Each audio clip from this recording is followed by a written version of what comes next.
What is that?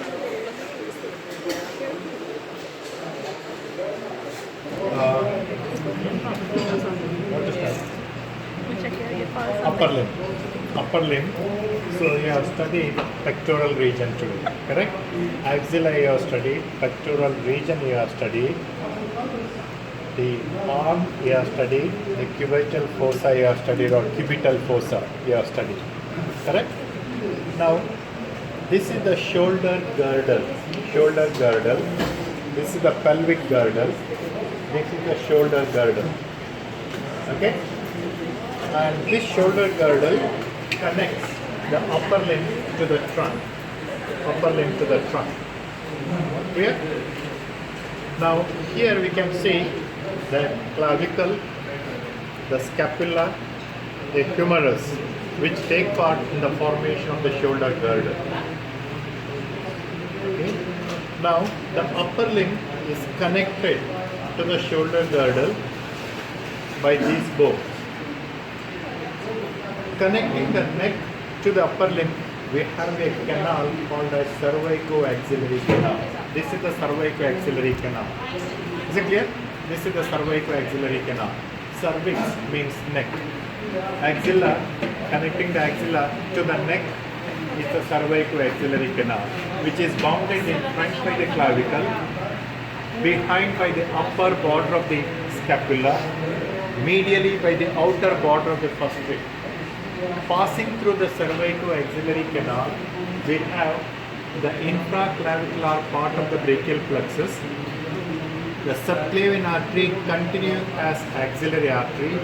These two structures are covered or ensheathed by modification or extension of the prevertebral fascia called as axillary sheath. Prevertebral fascia is one of the three layers of the fascia of the neck. Investing layer, pretracheal layer, prevertebral layer. So prevertebral layer covers or lies in front of the vertebrae and prevertebral muscles.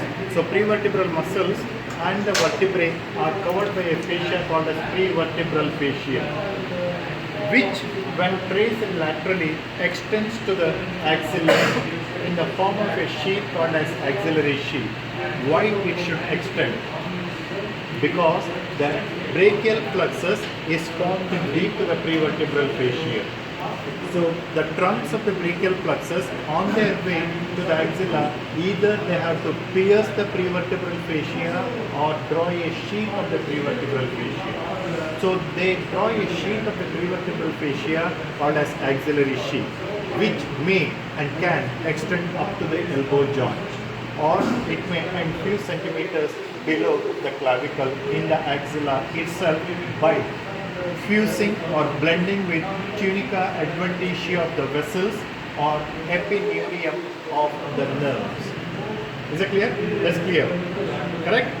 Okay. So that is the prevertebral fascia. If there is any infection or pus, it can pass into the axillary sheath. Okay? Beyond that it cannot pass. Extravasate urine can also come, even in some books it is given, it can extend up to the axilla or even to the elbow. Okay, that you will come to know when you go to the clinics. Okay. So cervicoaxillary canal, I said, contents, I said, it communicates the root of the neck or neck with the axilla, I said. Clear? Now next is regions, different regions which you are going to study. First is pectoral region. The name itself indicates pectoral should contain pectoral muscles. Pectoralis major, this is the pectoralis major muscle, okay, and pectoralis minor, this is the pectoralis minor muscle. Apart from these two muscles, we have one small muscle present on the inferior surface of the clavicle called as subclavius muscle. So pectoralis major, pectoralis minor, subclavius. Okay, connecting the major to the minor, we have clavipectoral fascia. Clavipectoral fascia. So the pectoral region contains pectoralis major muscle, pectoralis minor muscle, subclavius muscle. Three muscles you remember. And in relation to the superficial fascia, we have the mammary gland functional in females, non-functional in males. Okay, so those are the contents of the pectoral region. Muscles, please read the origin and insertion of these muscles. Pectoralis major, pectoralis minor, subclavius. Nerve supply. Pectoralis major is supplied by medial and lateral pectoral nerves coming from the brachial plexus. Pectoralis minor is supplied by the lateral pectoral nerve coming from the brachial plexus. Nerve to subclavius is supplied by, subclavius is supplied by nerve to subclavius coming from the brachial plexus. I will complete one by one. Okay? When I do the brachial plexus, I will tell about that. Now, action of these muscles, pectoralis major brings about adduction along with latissimus dorsi and posterior fibers of the deltoid. Anterior fibers of the deltoid and the pectoralis major, posterior fibers of the deltoid and latissimus dorsi, they bring about adduction. This is adduction. Any movement of the arm towards the midline is called as adduction. Away from the midline is called as abduction. Here, pectoralis major alone brings about flexion. To show the flexion, please keep your arm on the opposite shoulder. So that is flexion, means arm is moving forwards and medially. That is flexion. Backwards and laterally, that is extension. Okay? Is it clear? Then what else? What other movements take place in the shoulder joint? It also brings about medial rotation. To show the medial rotation, semiflex the elbow. Move the fist medially. You can see the arm is rotating medially. That is medial rotation. And if you move the fist laterally, that is lateral rotation. Is it clear? Okay. So then another action is circumduction. Bowling strike. That is circumduction. Is it clear? So these are the movements taking place at the shoulder joint. Okay. So that is about the pectoral region. Beyond that, I will not go because of the time limit. Okay. Next is axilla. Axilla. This is the region. This is the axillary region. This is the axilla. Okay. It is a space in the uppermost part of the medial aspect of the arm. So this axilla is bounded in front by the pectoralis major, pectoralis minor, subclavius, clavipectoral fascia. That is in front. Behind, it is bounded by subscapularis and latissimus dorsi. This is the subscapularis and latissimus dorsi. Okay. Medially, it is bounded by upper four digitations of serratus anterior muscle, upper four ribs, upper four intercostal spaces with their contents. Laterally, the boundary is narrow. The boundary becomes narrow laterally. It is bounded by the shaft of the humerus with the origin of coracobrachialis and short head of the biceps brachii. That is a lateral boundary. So I said the anterior boundary, I said posterior boundary, I said, okay, medial boundary, I said, lateral boundary, I said. Apex is open cervicoaxillary canal, I said already. Base is formed by the skin, superficial fascia, axillary fascia. Is it clear? Contents: axillary artery and its branches, axillary vein and its tributaries, infraclavicular part of the brachial plexus, axillary group of lymph nodes, pad of fat, connective tissue, and long thoracic nerve or nerve to serratus anterior, and intercostal brachial nerve. They are the contents of the axilla. Is it clear?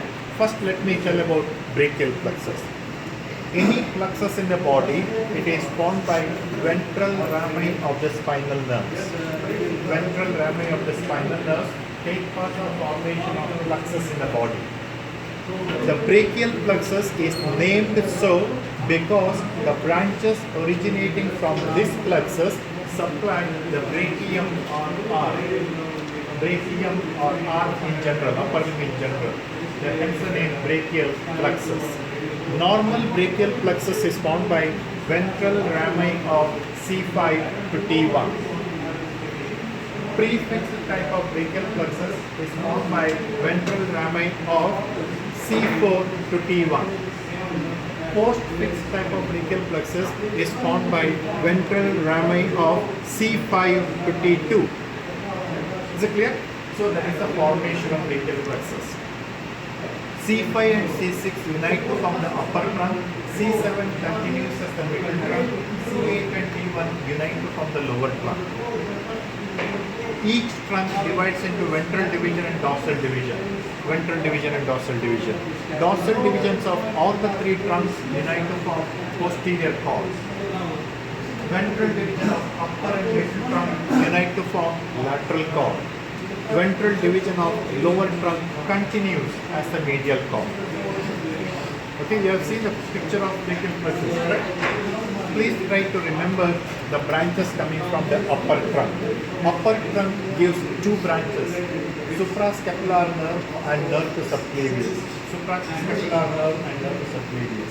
Please remember, nerve to subclavius supplies the subclavius muscle, suprascapular nerve supplies supraspinatus and infraspinatus muscle.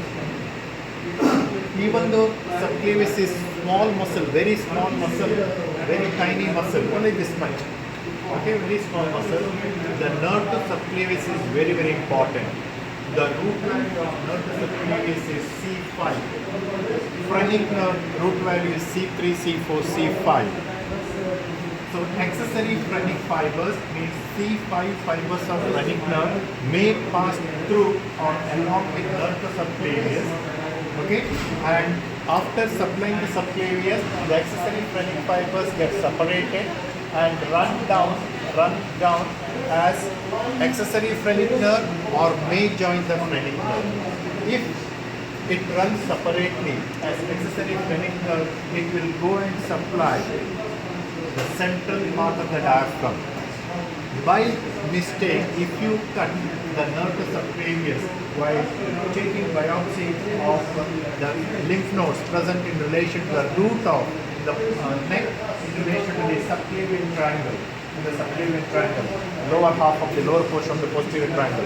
When you are taking the biopsy of the lymph nodes, by chance if you cut nerve to subclavius, okay, in case if that nerve to subclavius contains C5 fibers, that is accessory phrenic fibers, there will be difficulty in reading due to the paralysis of central part of the diaphragm. So that is why accessory phrenic fibers, which in case it pass along with nerve to subclavius, is very, very important. Definitely if you take surgery, they will ask what is the clinical significance of nerve to subclavius. Oh, that is small muscle, okay, we will cut it. Not so good. You have to be careful. Clear? So that is accessory phrenic nerve. So that is about nerve to subclavius. Then I will just tell the mnemonic to remember the branches coming from the cords of the brachial plexus. I said posterior cord. Remember ultra. ULTRA. Upper subscapular, lower subscapular, thoracodorsal, radial, axillary. Lateral cord, Lily loves me. Lateral root, not me. Hope there is no Lily here. Lateral root of the median nerve, lateral pectoral nerve, musculocutaneous nerve. The medial cord, let me tell about girls first. Miss Malini makes mistakes usually, or Mr. Mohan makes mistakes usually. Medial pectoral nerve, medial cutaneous nerve of the arm, medial cutaneous nerve of the forearm, medial root of the median nerve, ulnar nerve, and ULTRA. But not ultra, sorry. Miss Mohan makes mistakes usually, ulnar nerve, correct. So I repeat. Medial cutaneous nerve of the arm, medial cutaneous nerve of the forearm, medial pectoral nerve, medial root of the median nerve, ulnar nerve. So those are the 5 branches coming from medial cord. So that's about the brachial plexus. Is it clear? Okay, I'll show the branches later. Whichever is there, I'll show. Okay. Then axillary group of lymph nodes, clinically very important, especially for females. If there is breast cancer, these lymph nodes can get enlarged. Palpation of these lymph nodes are very much essential in after midlife, maybe after 40 or 45 or 50. It's very much essential. Please remember the names of axillary group of lymph nodes. Is it clear? Then part of fat, okay, connective tissue, okay. Next is axillary artery. Axillary artery is the downward continuation of subclavian artery beyond the outer border of the first rib, beyond the outer part of the first rib up to the lower part of the teres major, up to the lower part of the teres major, it is the continuation of subclavian artery. The axillary artery runs in the axilla, and beyond the lower part of teres major, it continues as brachial artery. The course that you can see here, the axillary artery, you can see that. Can you see this one axillary artery here? The course of the axillary artery is divided into three parts. First part, by the pectoralis minor. This is the pectoralis minor. So pectoralis minor passes in front of the axillary artery, dividing the artery into first part, and deep to that is the second part, distal to that is the third part. Is it clear? Third part of the axillary artery. Please remember, first part gives one branch of superior thoracic artery, second part gives two branches, lateral thoracic and thoracoacromial trunk, third part gives three branches, anterior circumflex femoral branch, anterior and posterior circumflex femoral and subscapular, anterior and posterior circumflex femoral and subscapular.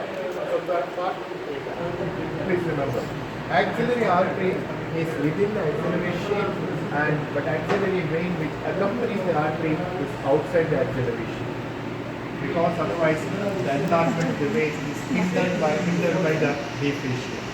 Is it clear? Okay, so that is about the axillary artery. I just told the names of the branches. Further you have to study.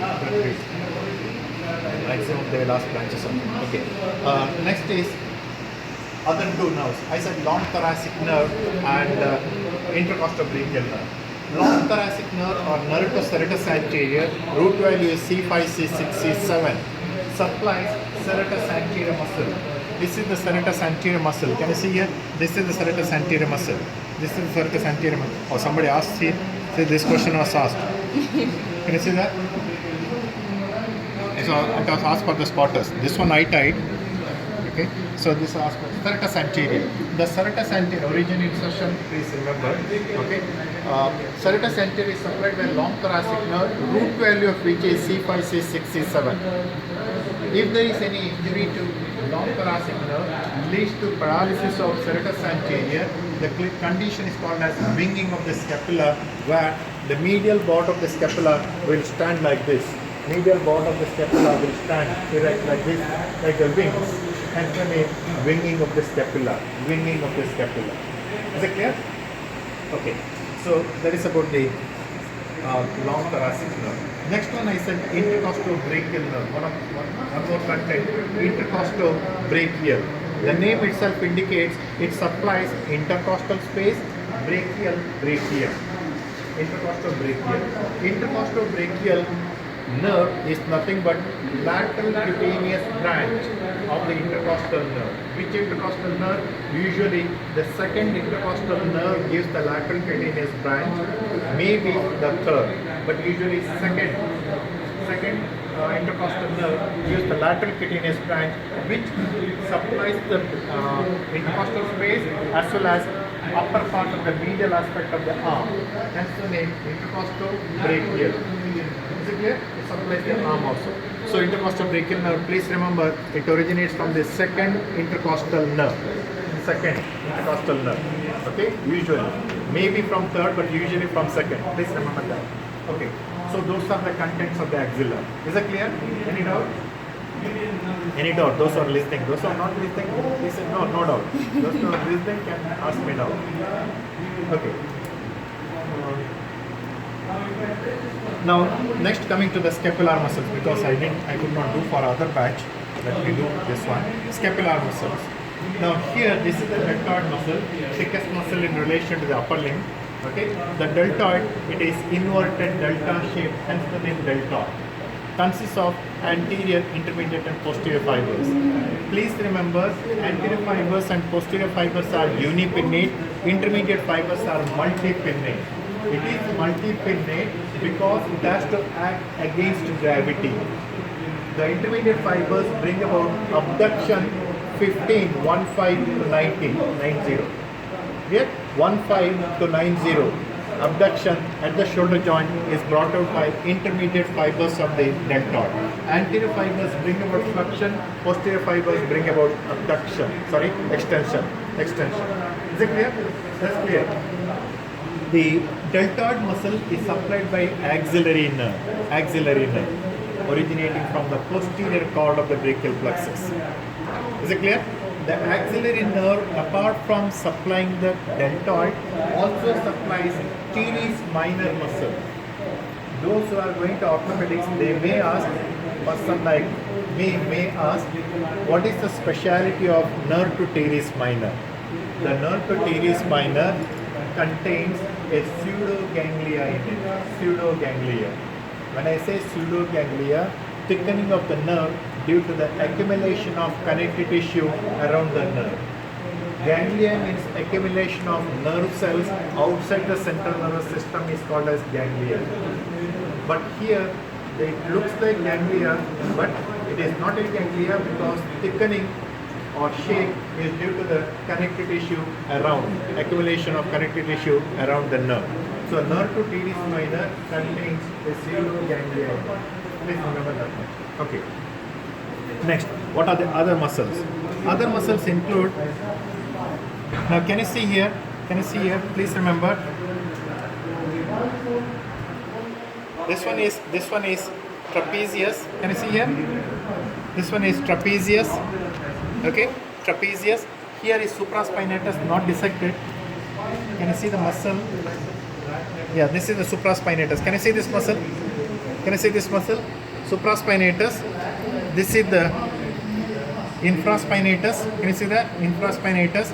This is teres minor, teres minor, teres major. Can you see that? So teres major, teres minor, infraspinatus, supraspinatus, trapezius, deltoid.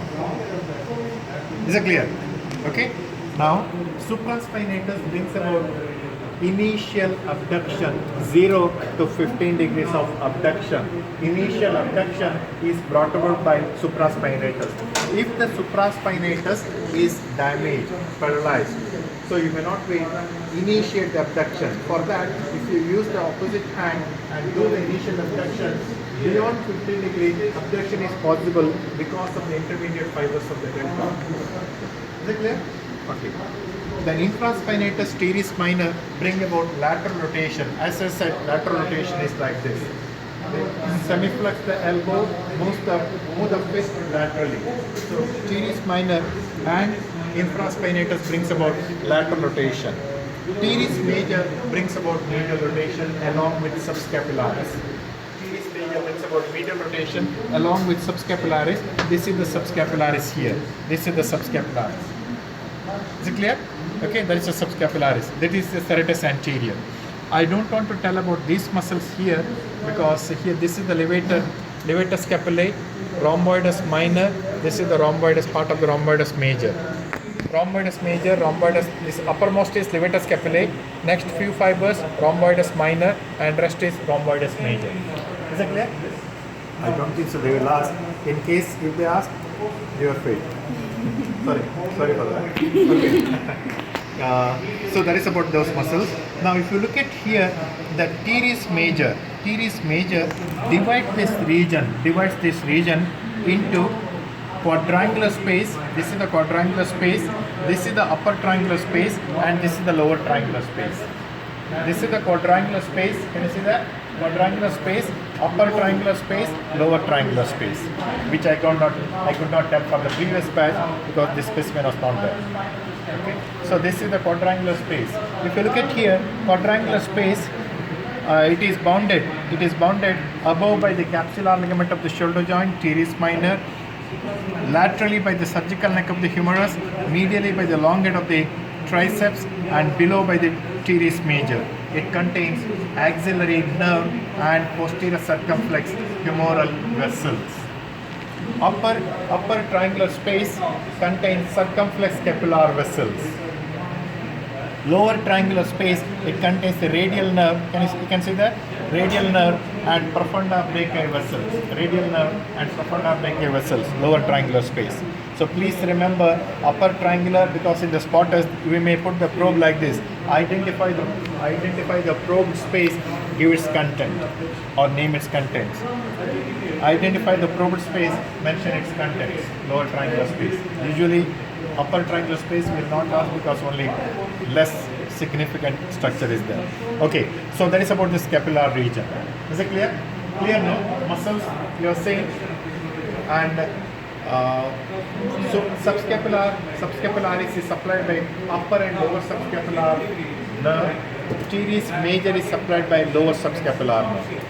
Supraspinatus I said, infraspinatus both are supplied by suprascapular nerve. Teres minor, nerve to teres minor coming from axillary. Okay, those things I said already. Now coming to the axilla. Sorry, arm. Now this is the arm. This is the arm. In the upper limb, we have the arm, forearm, and the palm. Arm, forearm, and the palm. Correct? And anatomical position is like this. You have to stand like this. This is the anatomical position. With the thumb lateral. Anatomical position. You have to stand like this. Is it clear? That is anatomical position. When you stand in anatomical position, this is the arm I said, and we have studied today. The arm it consists of anterior flexor compartment, posterior extensor compartment. Correct? In the thigh, arm corresponds to thigh. In the thigh, there is medial adductor compartment, anterior extensor compartment, posterior flexor compartment. I said arm corresponds to thigh, I said, but when I am telling the compartments, I am telling in the arm only two compartments, anterior flexor, posterior extensor. But in the thigh, medial adductor compartment, anterior extensor, not flexor, like here. I am telling anterior extensor compartment, posterior flexor compartment. Why there is difference? Why this change? Why this difference? Can you tell anyone? Anybody? Because of the reverse rotation of the limbus during development, upper limbus rotates laterally. That is why thumb is lateral in anatomical position. Lower limbus rotates medially. That is why great toe is medial in position. Okay? When the lower limb rotates medially, the flexor compartment goes back. Extensor compartment comes in front. When the upper limb rotates laterally, flexor compartment comes in front, extensor compartment goes behind. Cubital fossa is in front, popliteal fossa is behind. Please remember, because of the reverse rotation of the limbus during development, there is difference in the location of the compartments in the upper and lower limbs. Is it clear? Okay, that's clear. Please remember that. Okay. Next is here. I said only two compartments: flexor compartment in front and extensor compartment behind. Correct? But in the thigh, I said three compartments. Adductor, I included medial adductor compartment also. But in the arm, there is no adductor compartment. Why? In the arm, only two compartments: flexor and extensor. The action of adduction is taken over by the pectoralis major and latissimus dorsi, which are connecting the upper limb to the trunk. So there is no necessity of separate adductor compartment to be present in the arm, since the action is taken over by the muscles connecting the arm to the trunk. Clear?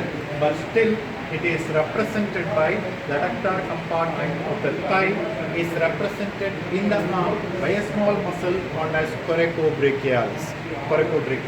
Only for orthopedicians it is important. Those who are going to do orthopedics. Coracobrachialis represents the adductor compartment muscle in the arm. Okay, next. The arm is covered by first is skin, next superficial fascia, next is deep fascia. The deep fascia will completely encircle the arm and give medial and lateral intermuscular septate, dividing the arm into anterior flexor compartment, posterior extensor compartment. Please remember, each compartment will have its own muscle, its own vessel, its own nerve. Okay, here nerve of this compartment, anterior compartment or flexor compartment is musculocutaneous nerve. Now this is the musculocutaneous nerve which passes through and through the coracobrachialis. Can you see here? This is the coracobrachialis muscle this is the musculocutaneous nerve. Okay, that's the musculocutaneous nerve. So this is the coracobrachialis muscle, coracobrachialis. This is the biceps brachii, biceps brachii. In the biceps, the name itself indicates biceps consisting of two heads. This is the short head of the biceps brachii, and this is the long head of the biceps brachii. There is the long head of the biceps brachii, and this is the short head of the biceps brachii. Can you see there? Okay, this is the short head. Short head is coming along with the coracobrachialis, whereas long head it is coming from supraglenoid tubercle. Okay, I'll show it later. So that it's a long head, and deep to that, this is the brachialis. This is the brachialis muscle. Okay, all the three muscles are supplied by musculocutaneous nerve. This is the musculocutaneous nerve. This one is the musculocutaneous. So musculocutaneous nerve passes between the two heads of coracobrachialis. It is passing between the two heads of coracobrachialis. So it supplies the coracobrachialis, it supplies the biceps brachii, and it supplies the brachialis, and continues as lateral cutaneous nerve of the forearm. Remember one more thing, whichever nerve is passing through and through a muscle, invariably it will give more than one branch to that muscle, which is important for orthopedicians. It will give more than one branch to that muscle. Is it clear? So musculocutaneous nerve I said, and I showed the three muscles. Okay, now coming to the muscles one by one. Coracobrachialis, I said it consists of two heads. Passing between the two heads is the musculocutaneous nerve, and it is the weak adductor of the shoulder joint, corresponds to the adductor compartment of the thigh. Coracobrachialis. Biceps brachii, it brings about flexion, as well as here it also brings about flexion at the elbow joint and strong supinator of the forearm. Biceps brachii is the strong supinator of the forearm in mid-prone position. Mid-prone position. Is it clear? Screwing movement. Okay? Strong supination. So this is supination, this is pronation. Beggars supinate, rich people pronate. Rich people, they drop the money like this, they don't want to touch the beggars, they drop the money. So rich people pronate and beggars supinate. Is it clear? Okay? That's how you can remember supination and pronation, because that will touch your heart. Okay. I think so. Okay. Okay. So that is about the biceps brachii. Next is brachialis. Brachialis muscle, like the gluteus maximus muscle. Gluteus maximus muscle is the one which gives round contour to the gluteal region. Now this brachialis muscle, action-wise similar to that of gluteus maximus.